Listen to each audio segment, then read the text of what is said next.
Is it worth your money? That's a question that I often ask when buying a brand new collectible. Is it worth my money? I want to know, should I buy it or not? Is it a poor buy? Is it a good buy? Is it a big waste of money? Well, typically, when you purchase things, it's just all a waste of money. No, it's not. Yes, it is. All the time. You bought Invisalign. Are you saying my teeth were perfect already? No, I'm just saying that a Hulk Hot Toys is much better than Invisalign. And those stupid glasses? I could have had another Back to the Future DeLorean. First of all, I paid for my own Invisalign and I paid for my glasses. Second of all, my glasses didn't cost even a quarter of the cost of your Hot Toys. Combined total of those glasses and those teeth protector holders could have gotten me a lot of Hot Toys. Way more than is behind me right now. You don't need that. Oh, who says? And you got Invisalign too, and guess what? Yours was way more expensive. You want to know why? Because they got to fit them big chompers. Didn't think I'd feel pain in this video. But I do. But that's the golden question, right? We're spending money on collectibles. Are they collectibles that, first off, do we want them? Sometimes it's hype. Sometimes it catches your eye, and you're like, that looks so cool, I need to have it. And then after you get it in hand, you're like, oh, maybe I shouldn't have done this. Maybe I made a big mistake with this. That happens to you all the time. It does not. It does. And when it does, I always find a new home on our Patreon. Patreon.com/Gastlecast, where you can get the items that Chris regrets purchasing. The item that we're talking about in this video is the brand new Green Ranger figure from Funko. Okay. Is it a pop? No. Is it a Dorbs? I freaking hope so. No, it's not a Dorbs. Is it a soda? It's not a soda. Did you buy this? I don't understand. What's happening? No, I have not purchased it yet because you can't. This is a Jumbo Chan figure. A Jumbo Chan? Yes, Jumbo Chan. And the only way to get this is by going through EQL. This is a limited piece of 1,200. And by the way, it's $250. Interesting. So it's a little bit on the expensive side. But I want to talk about a collectible that's very similar to this and what do we like more. And I think that you and I are going to super agree on what I'm about to say. Okay, well first you want to talk about what we think of this product. It is my favorite of the Jumbo Chan figures yet. To me, it looks like a Power Ranger. Right behind those little goggle things are eyeballs from Freddy Funko. I love how there's metallic elements to it, but I'm going to show you what I like even better than that. Okay. Funko went the distance and they made this very cool website where, one, it's to be notified about this thing when it goes up, but they have some really cool videos. And this isn't the only thing on here that I absolutely love. It's a video that is from... It presents to you the Mighty Morphin Power Ranger, Green Ranger. From the artists who are behind this. Okay. And I think this is so... Funko, you are talking directly to my heart and soul when you do stuff like this. One, I really like when they highlight the people who are a part of their team. Same. I like when somebody who created it is talking about how much they like it or how they felt about making this or having the chance at making this. Highly recommend that you go to, it's funko.runfair.com, and then of course it's a long URL. I'll put it down in the description. Highly recommend that you watch this video from start to finish. It has a lot of really great information. This artist talks about this figure and what it means to him and all sorts of cool things. There he is, Arnold, Senior Art Manager at Funko. Very nice. Very cool that Funko decided to highlight an artist or a member of their team and then show off a figure like this. Now, this is something that I do not remember seeing for any of the past figures.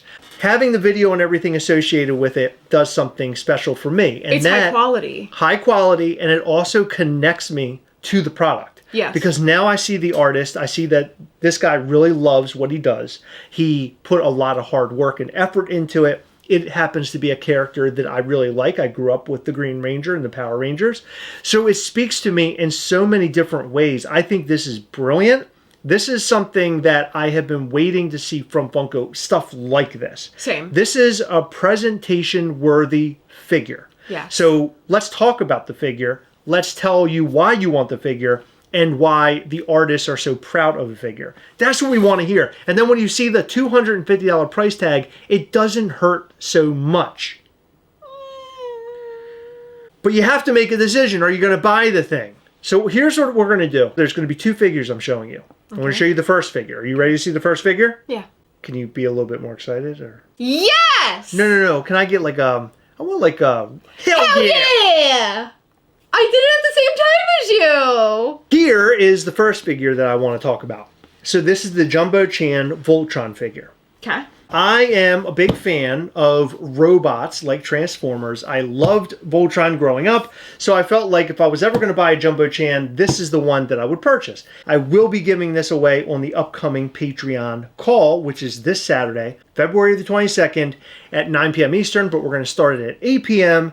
so patrons can hang out before we come on. The reason why I'm giving this away has nothing to do with my love for it. It all has to do with the amount of space I have in this little tiny room to display it. It comes with a certificate of authenticity. We've showed this on the channel before. If you do not own one of these, they're very heavy. They're very highly detailed. The paint job on it is really cool too. Here's why I'm showing you this. I want you to see kind of what you're getting.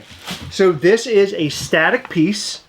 It just stands there like a Funko Pop or a soda. You cannot move anything on it. His head doesn't move, nothing moves. The only thing you're getting out of this is a display piece. Fine by me. I'm totally cool with that. I'm not saying that's a bad thing. I'm just saying that's what you're getting in this figure. Yes. $250. Limited to 1,200 pieces. And not to mention, you have to go on equal in order to possibly get this thing. You're entering like a lottery for it. So let's talk about what I like about this. One, I think the paint job is really great. I love the box that it comes in, heavy duty. It's a big, gigantic box. I also like that it comes with a certificate of authenticity. I think that's a great addition too. And I really like the style of these figures, even though I'm not a super anime fan. In similar fashion, I really like this too. I think this is really cool. I think it's going to look really great in person. It has like a shiny painted like coat to it. It also has some metallic features in it, just like we saw in this little video that they're playing here. Here's the lips why sort of freak me out though. the lips are weird. It's really okay. weird. Your lips are It's uncomfortable. weird. Yeah, the lips are weird. Okay, so the reason why I'm doing sort of a comparison is because I want to see the differences between this product and another product from a company that we just started to get into and like. And we specifically love the figure I'm about to show because it means a lot to us. It's a Thrilljoy blue Megapix. So you're probably saying, well, Chris, it's a character by Thrilljoy dressed up as another character that we like. During Thrilljoy's booth experience at New York Comic Con, we saw a lot of different characters at this size with great paint jobs and characters that we absolutely adore that have nothing to do with Blue. Personally, I'm a huge fan of Blue. I think he's a great character. And here's why I really like these figures over the Jumbo Chan. As you can see, Blue is a little bit smaller. Yes. But they're both pretty considerable figures. Here's why I like this figure more. One, it has features to move. Yes. You can move his head, you can move his arms, you can also remove his hands and put on other hands as well. You can put on a different glove, which this one just happens to be. I like that it has pieces that can come off. I like that it can move around a little bit. You can put it in different poses. The hat comes off also. Here's another part that I really like. These are cheaper. These are $125. Well, I think this one was a little bit more. This one was $175 because originally that was like the price that they applied to them. Yes, I believe this one in particular had production issues, and I think it was more expensive than they anticipated to produce. So that's what bumped the price up. I think they didn't really like go into full detail about that, but $175 is still a lot cheaper than $250. Here's the Megapix Blue Scooby-Doo. This is a 500 piece, and there's a chase involved in this. What's really crazy about this, though, is how they can produce these in such low amounts, close to the same size, but with removable parts, and it be half the price of these. And one thing that we did not show here because it is stored away at the moment, but it comes with a really great box as well. That opens up, it folds out, you get like this special card that comes with it, extra magnetic pieces. If we go back and look at Blue as Freddy Krueger here, this one is 1,000 pieces. The other one was 500. Yeah, well, which is still less than these Jumbo Chans. It is. And then you also have the Chase variant as well. $175 is still less than $250. This is completely like not even comparing these guys. As an owner of a toy company myself, I legitimately do not understand how the price of this figure can be so inexpensive. Like this, I think is right on the money due to like production expenses. Yes. Do I think that you're getting more value in this than you are with this? No. However, I can't imagine making a figure like this and it being less than $250 retail. By the way, this thing is really heavy in Yeah. comparison as well. I mean, this is, I don't know, how much heavier do you think this is? We'd have to weigh it, but it seems a considerable At least heavier. a pound or two. Yeah, definitely. Yeah, it's definitely heavier. I would say maybe even 3 pounds. This thing is heavy. Thrilljoy is sort of new to the collectible world. Not sort of, is. I mean, they just came out during New York Comic Con, but I really Less than like... 6 months ago. Yeah, I like the size of this figure. I think that they're really great, and I'm excited to see more of what Thrilljoy is doing. But when you're sitting back and you're looking at these two pieces, some people might say, well, that Green Ranger is a big deal to me, and it's something that I am going to purchase over many other things because I really like the Green Ranger, and I totally understand that. I'm looking at the value of these things. To me, the fact that this has removable parts and I can do different things with it, it also has a chase variant associated with it, which I really like as well. The boxes are kind of similar. They have their certificate of authenticity. This one does. The other one has a card. So there's a lot of comparable stuff here. Mm-hmm. But I really do honestly believe that Thrilljoy does this better.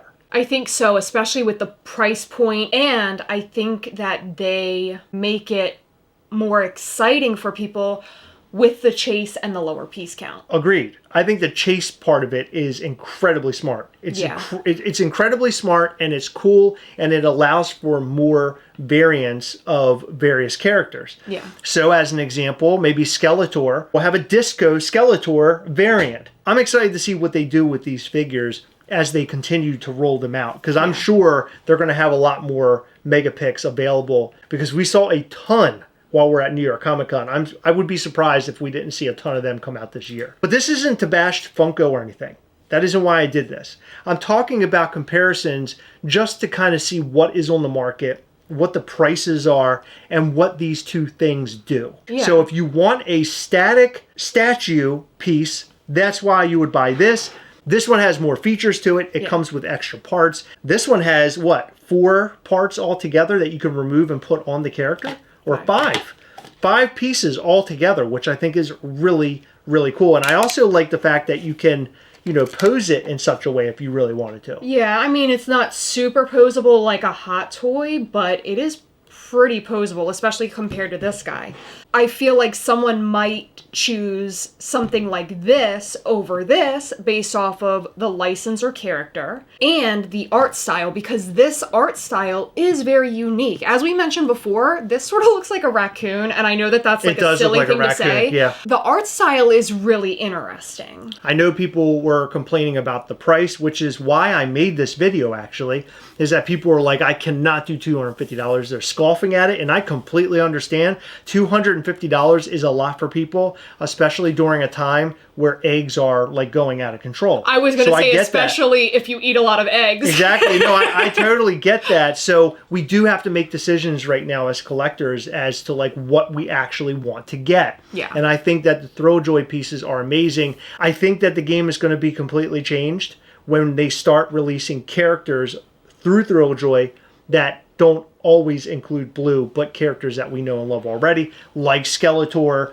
like Jason. We saw a Jason Voorhees one. Yeah, that was super cool. cool. I think there's going to be a lot of opportunities for Thrilljoy to, as I always say, Heather, blow my balls off. Okay. I think it's going to happen. I will say that I am interested in seeing what Funko is going to do, because when we were first introduced to Jumbo Chan, I wasn't crazy excited about it between the price point and the size and the art style, but now seeing, like, we saw this one, a couple months ago, and then the Green Ranger, I mean, that's showing that they're doing a bit more than just, like, the Astro Boy style. Like, that was sort of odd, where this is very cool. The Power Ranger's very cool. I'm not an Astro Boy fan, so to me, like, It wasn't your style. It wasn't your thing. It wasn't your thing, baby. I get it. I thought that the Jumbo Chan was going to be more like those, and it wasn't going to be like a helmeted robot or a green Power Ranger. But I will go back to say that Funko killed it with the website for the Green Ranger. Yes. I want to see a lot more of that Funko. That is so badass. Seeing the artists there, seeing them show off stuff that they made and that they really love and they stand behind. Do more of that. Make really fun websites where it has like the characters moving around. It's nice to see that. Like one static photo just doesn't do a lot sometimes. That's why their social media team was so important. Agreed. Look, she's right. And Thrilljoy, keep killing it. I cannot wait to see more mega picks. Guys, what do you think about this? What do you think about these figures? Do you like these Jumbo Chan figures? Are you going to get Green Ranger? Do you already have a Thrilljoy mega picks? We want to know all your thoughts and more in the comment section down below. And I also want to know what's important to you as a collector. Price point, piece count, static piece, movable, interchangeable piece. Like, what excites you? And listen, don't say me, because we all know that's the answer. You're a dime piece, Heather. I know. Actually, someone call me a quarter. I'm worth more than a dime. In every video, we like to shout out to some of our patrons from Patreon. In this video, we'd like to shout out to Matthew Watt, Sativa Shower, Jeff Lopez, Effigy Dyer, Pistachio 32, East Coast Collects, Belinda Jean, Jeff Wilson, This Life with Joy, Katie Spink, and James Neff. Thank you guys so much for your continued support. We appreciate all of our patrons. You guys are the best, and we'll see you this weekend, patrons, on our Google Meet call on February the 22nd, which is Saturday at 9 p.m. Eastern. Of course, we're going to turn that bad boy on at 8 p.m. so you can jump on, hang out with fellow patrons, and have your discussions together. I know you guys love that so much. I call it the cocktail hour. Check it out at patreon.com/Gastlecast if you're not a part of the fun already. We're going to be doing giveaways. We're also going to show you upcoming Mischief Toys things like our Mischief Toys tumbler, which is made by Simple Modern, believe it or not. It's going to be amazing. If you love tumblers and you want to show off your love for Mischief Toys, this is going to be the way to do it. And I think you're going to like the design that we have come up with. So check it out. Patreon.com/Gastlecast. Patrons, we will be posting that link on Patreon very soon, along with the password. Make sure you hit the like button, subscribe button, and the little bell. That way you'll know anytime we go live or post brand new content. You don't want to miss our new content. We have so much fun here. We go live every Sunday between 8 and 9 p.m. Eastern. Come and join us. Hang out. Let's have a blast. All right, that's all we've got for you. Thank you so much for tuning in. We will see you in the next one. Bye.